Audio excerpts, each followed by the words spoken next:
But I have a suspicion that the light with capital L and without holy, just light, is a cosmic force. What does that mean? It means that almost like a tsunami,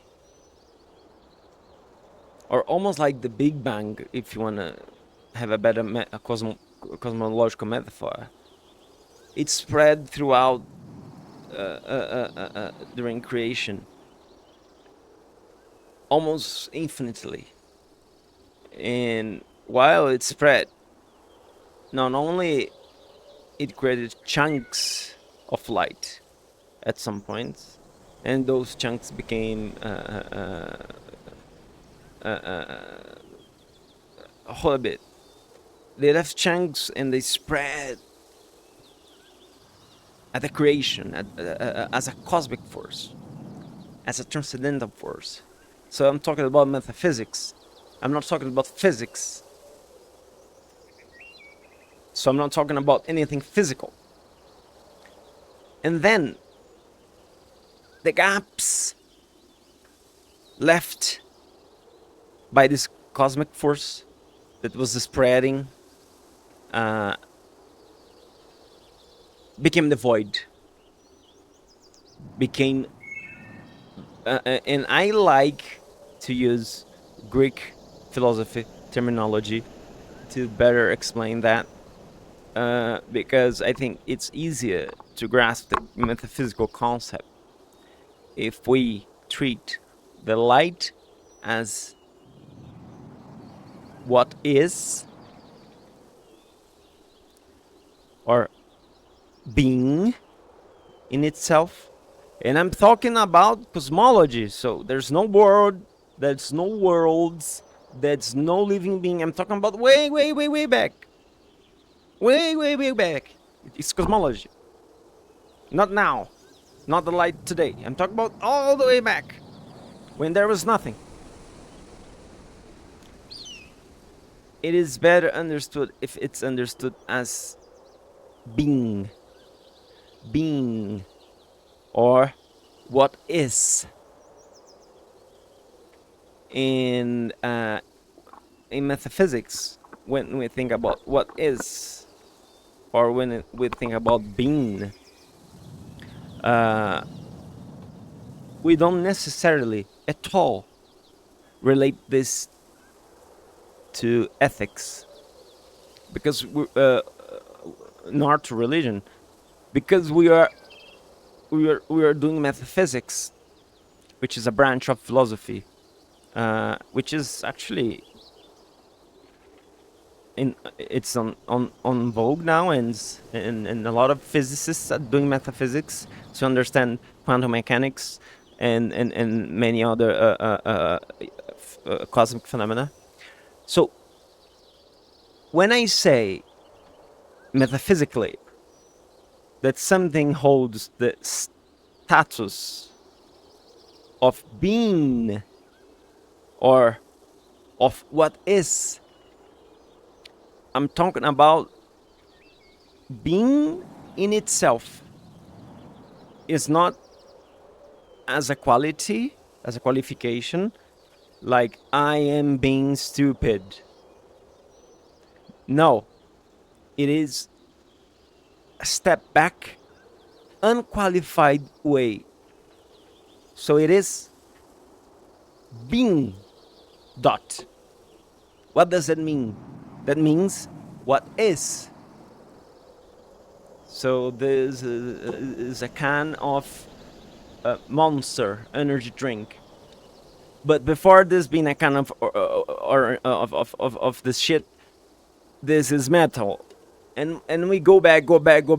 If we go back to the extreme, we'll have to consider that this is. We don't even have to accept this exists, because this can be an illusion. We can be all dreaming. We can be in Matrix. We can have multiverses. I don't know. We can be in. So we don't even have to accept this exists. So we don't even have to talk about existence. We're talking about the metaphysical concept of being, which is at the core of mathematics as well. Because before being a can of Monster Energy drink, this is one as well. One can. So if you go a step backwards, mathematically, this is one. So a priori, we have one. You know, of course, then we get the chemists and physicists and say, no, we will break this shit down, and you see there's a lot of molecules, so this is not one, this is many, and they will try to go all the way to show how this can be one. But this is not our discussion. It's not physical. Our discussion is metaphysical. Namely, whatever this is, whether this exists or not, whether you watching this video is having an illusion, a delusion, dreaming or high, even if nothing of this is real and we're in Matrix, this kind of monster is something. It is either real or an illusion, but it is. That is that is the I think the level 0 of metaphysics that I wanted to reach at. So I think the light as a cosmological force, this has nothing to do with ethics. You see, this can is not good or bad or evil or whatever. No, this is a can. But this is physical. So let's not go too deep into this example. It's just an example. So when we talk about cosmic principles in a metaphysical way, like the first Greek philosophers, like Thales of Miletus, that said water is the arche, or the principle, the primary principle that governs the cosmological state of reality. And then have Anaximandros that says, no, it is the unlimited. And Anaximenes that says, no, it is air. Each of them, what they're doing is looking at reality not as good or bad. They are not looking at reality as good or bad. They don't give a shit if the water is bad or good. Actually, they kind of do, but let's not get into that. What they're doing is metaphysics. They're trying to establish a principle from which everything that is. Or in a better way, they're seeking reasons that allow me to concede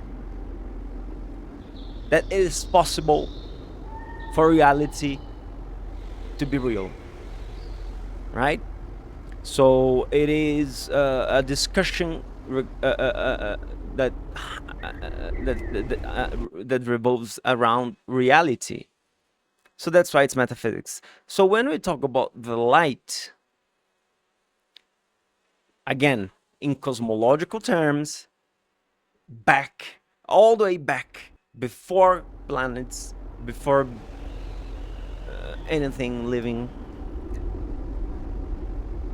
it is better understood if it is understood as a principle of being, of what is, a principle of creation. And then the question, is it the only principle? And even as a paladin, there's a anecdote from Diogenes Laertius that says that Aristotle said, oh no, actually there's not an anecdote. This is on Ethics, Ethica Nicomacheia, book 1, chapter 1. Aristotle says he's disagreeing with Plato, his master, and he says, I am a friend of Plato and the Platonists. He's not even say Plato, he said Platonists. I am a friend of Platonists. But before that, I am a friend of the truth. I'm a friend of what is true. So that's significant, because even as a paladin, I would love to say that the light, as a cosmic principle, as a cosmological and metaphysical level, degree of reality. So it's before we had worlds and creation. As much as I would love to say this is God or the principle of creation, it is not. Why? Because when the waves of light traveled unhinged, leaving holes in this sort of mantle of time space, and the holes became the void, and they also left crumbles clutched that became the naru. We had a problem. Why? Because the light, I prefer to call it a principle of being, of a principle of what is, because it seeks doing. It doesn't matter what kind of doing, but it's a principle of action. So if you look at Aristotelian philosophy, and look at the causes, one is the efficient cause, namely what sets something in motion. So it's not good or bad. There's no ethics involved here. We're talking about a metaphysical principle that sets things in motion. So when you leave the clutches in this fabric as holes and you become the void, and as a cosmic principle, what I like to call the principle of being, but as a cosmical principle, the urgency of the light was doing. That's why it spread. That's why it spread almost infinitely. Because the aim of the light is doing. Doesn't matter. Let's just keep this in mind. The aim of the light, with capital letter in cosmological terms, is doing. And doing can be action, movement. It involves a lot of physics when you go beyond metaphysics. But the aim of the light is doing. That's why I say it is a principle of being. And how I came to this conclusion. I derivated this conclusion. I inducted this conclusion by induction from the fact that the void also has a goal. And what is the goal of the void? Consumption. So the goal of the void is to consume. Consume, consume, consume, consume, consume. To cure. What does that mean? It's not consuming in a way or in another. No, it's consuming. To cure. That's the goal of the void, to consume. So when you have the two cosmic forces, one which has a goal of doing, of moving, of feeling, not as in feelings, but as in filling a bottle. So one is setting things in motion. One has a goal of doing. The other has a goal of undoing, because it consumes what the other principle left as it moved. And I don't even say we can say it as it moved, because we're speaking about metaphysics and movement is a category of physics. But as the light unfolded in a manner of leaving footprints everywhere, the void emerged from precisely the places that the footprints of the light left gaps. And if we have A and B, cosmologically speaking, so on a cosmological level, if you have only two, A and B has a goal of consuming and undoing, we can infer from that that A has a goal of doing. But we have a problem now. What problem? There cannot be one without the other. Because without the light, metaphysically speaking, being, there's nothing to consume. And look at language, how language is tricky. There is nothing, the nothing already points to the void. So there is nothing to consume. That's the end of the void. That's the ultimate end of the void. What? Nothing. Nothing as a metaphysical concept.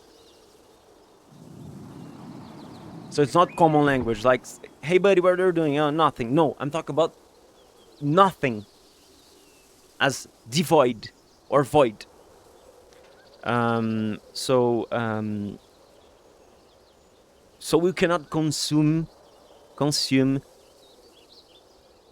at all if there is nothing.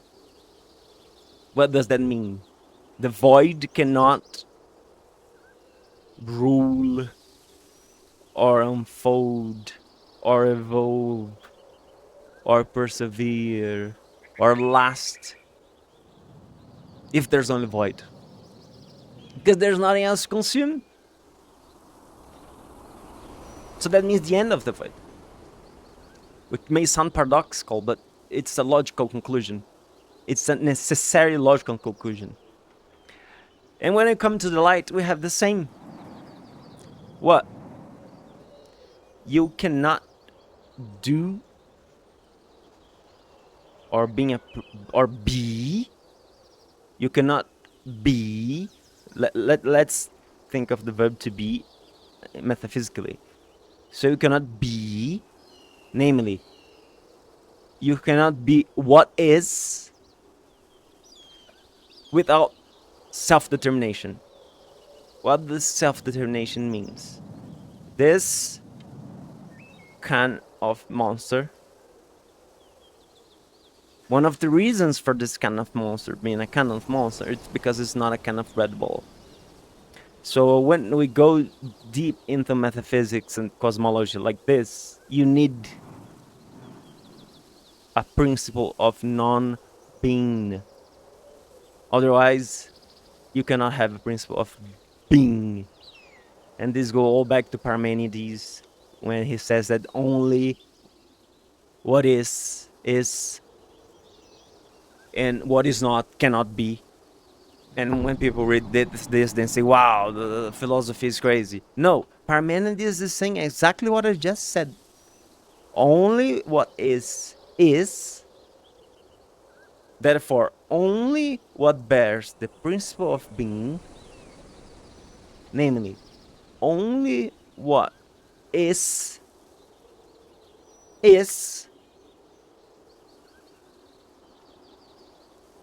And there is no room for what is not in what is. What does that mean? It's impossible for the void to be the light. Why? Because the void is a cosmological force of consumption.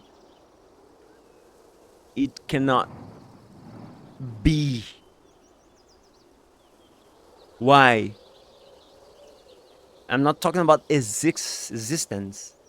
I'm going a step backwards on metaphysics and saying the void cannot be the light.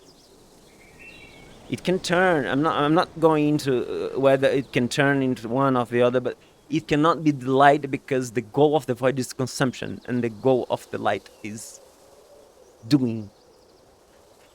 So if one has a goal of undoing, it cannot be that which has the goal of doing. So, however, the one that has the goal of doing cannot do without self-determination. What is self-determination? This is the bottle of Monster because this is not a bottle of Red Bull. Although, in metaphysical terms, the light needs, and the light as a principle of being needs its other, capitalized now. It's the only way that the light, in metaphysical and logical terms, can self-determinate itself as being in itself. Namely, what is. So, to affirm that the light, capitalized in cosmological terms, again, before the universe is created, I'm going all the way back, to affirm that the light with the capitalized L is, I need something other than the light to the extent that I can determinate the light. Determination happens by cutting. The determination happens by removing. And what removes? The void. Determination happens because the light is, and the void also is the void, but in another way of being. What way? The principle of non-being, of undoing, of consumption. So both need each other on logical and metaphysical ways for this cosmology to work. So all the way back, before we have a planet, before we have anything physical, we need this understanding to the extent that the clash between void and light makes sense. What is the clash between the void and light? When we are in a metaphysical mental experiment before creation, before the universe, before everything. What is a clash? When there is nothing physical. When we are on a metaphysical level, what is a clash?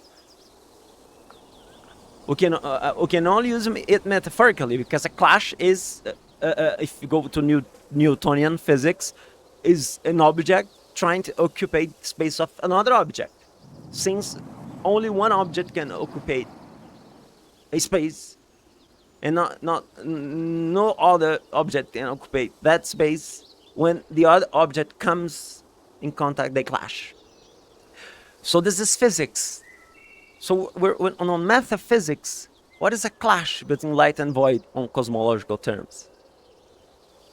It only makes sense if we think then as the principle of being and principle of non-being and self-determination again. Why clash? Because to determine and identify and self-determine the light, we need something other than the light, so that the light can use language to say, oh, that is not me. So since I am, that is not. Or in other words, that thing is the only thing that makes it so, in logical terms, that I can use language to self-determinate myself as the light. Because I am the light, because I identified my other, capitalized. So I'm just light because I'm not Max from Liquid. And of course, this is a silly example. But when we go back to cosmological discussion on metaphysical entities, and you just have A and B, you cannot determine neither without a clash of language. That's why I'm saying the clash is not to be taken literally, it's metaphorical. Because we're talking about metaphysics, there's no universe, there's no creation, there's nothing physical. So a clash is a clash of language, of logic. And this is what allows everything to derive from that, just like in Hegel's philosophy. So this clash is so important that it is described in the Chronicles, that from this clash, everything that is derived from this clash, so now we are leaving the transcendental. We're going to the universe, to the cosmos. So everything that derived from this clash has sparkles, like stardust, of light in them.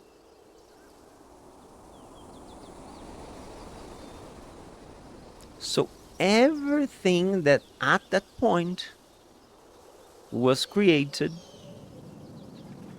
planets, beings, not beings like that thing will that comes in cans and we eat them. No, I'm talking about beings like human beings. So they all have sparks of light. Again, metaphorically, what does that mean? Everything that is.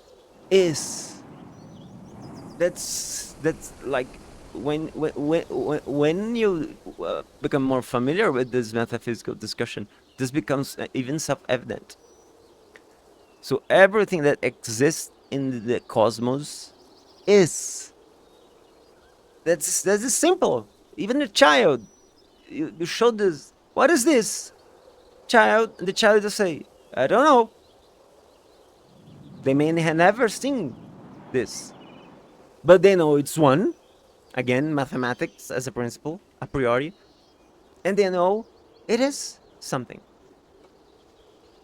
So I can affirm. So, in terms of language, you need the clash between the light and void. In terms of logic, you need the clash between the void and light. In terms of cosmology and metaphysics, you need the clash between void and light. And all of the clashes I mentioned here, linguistic level, logical level, metaphysical level, and cosmological level, are not physical. There's nothing. There's no cosmos. It's before. That's what I'm saying. It's a priori. It's an axiom of World of Warcraft Universe. So once we understand that, we understand that neither of the two, or to be more poetic and quote Nietzsche, both light and void are beyond good and evil. Those categories are way younger than the void and the light. And the goal of the light is doing. So if you have conviction to manifest this as magic, as holy magic, and faith to do whatever, even if it is mass genocide, if you have faith and conviction that doing a mass genocide, look at world history. We had a mass genocide of how many trolls? And this is this is written as a good thing. This is written. We had a mass genocide of demons at the bowl of eternity that saved the Kildare. And this is written as good. We had a mass genocide of demons during Legion. And this is written as something good. So that's what I'm saying about doing, about the principle of doing, of being. It's beyond good and evil. It's beyond good and evil. And it's something that many paladins will get butthurt about.